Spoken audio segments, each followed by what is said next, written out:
Hi. So I had been meaning to make this video for a few days now. And the last time I thought about this, I practiced and I rehearsed what I was going to say. And then I just lost my nerve, you know. And then again, a few days after, this idea came up that I want to make this video. So, what this video is about is how spirituality is, at the end of the day, a solo journey, you know. It is your walk alone in the woods. And you may have friends, family, loved ones, partner, children who all seem to be on the same page, who all have the same goals, the same aspirations, the same kind of commitment, but none of that actually matters because this particular journey that we call spirituality is completely an individual one that you have to undertake on your own. And the word spirituality itself is a little bit wrongly used because spirit means breath and spiritual means someone who breathes. But of course, when we say spirituality, what we mean is an inner awakening, right? A sort of growing awareness about the self, the world, the universe, the mind, all of that.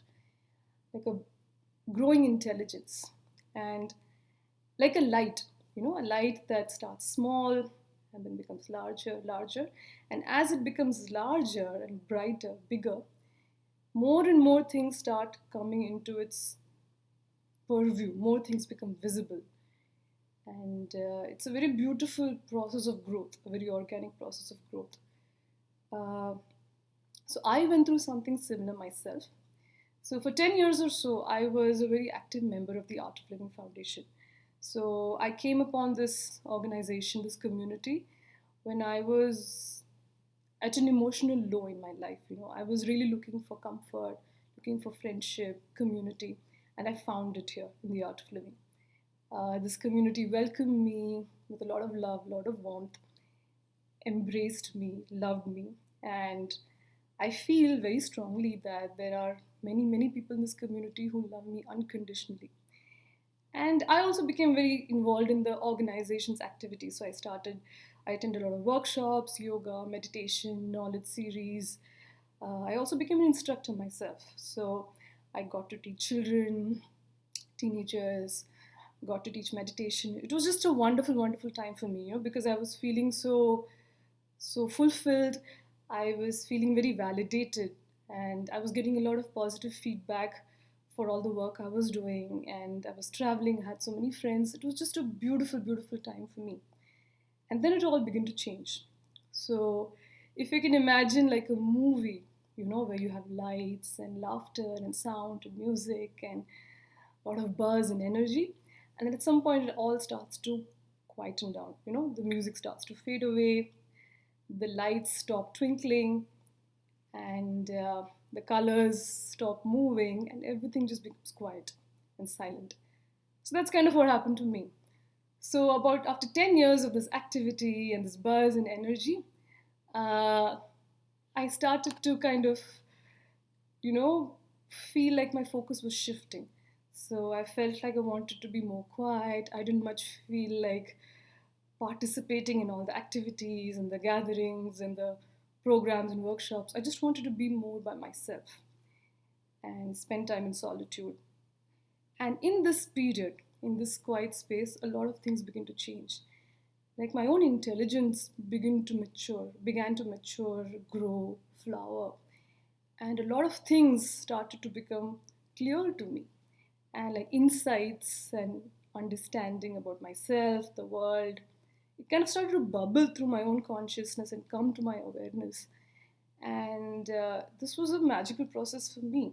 And as my intelligence grew, and I don't use the word intelligence loosely, and I don't think it means intellect. Intellect is one part of intelligence. When I say intelligence, I mean intuition, compassion, courage, generosity, knowing, all of that. And intelligence to me is a very fundamental aspect of what it means to be a human being. It's a very unique, defining quality of the human consciousness. And that particular intelligence of mine started to bloom and blossom. It grew in confidence, and it started becoming more and more self-validated. So then I wasn't looking for confirmation or validation. I wasn't looking to be informed or educated. It almost became like my solo contract with universe or life or whatever. That whatever I needed to know would come to me. I would learn what I needed to learn. I didn't have to go anywhere to seek it.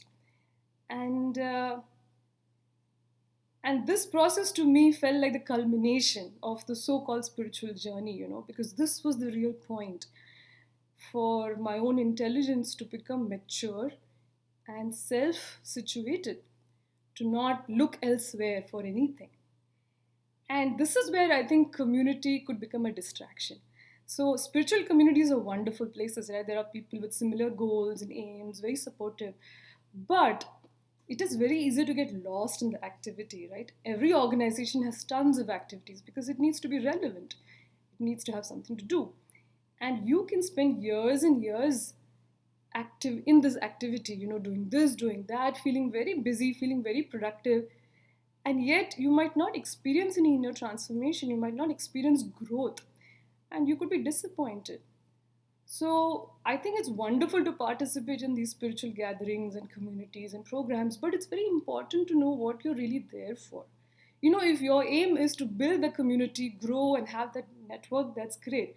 But inner transformation, the so called spiritual growth that we're looking for, that we are seeking in these gatherings, is not really a given, because that to me is an entirely solo undertaking. It really has nothing to do with what you do on the outside, the activities you participate or not in.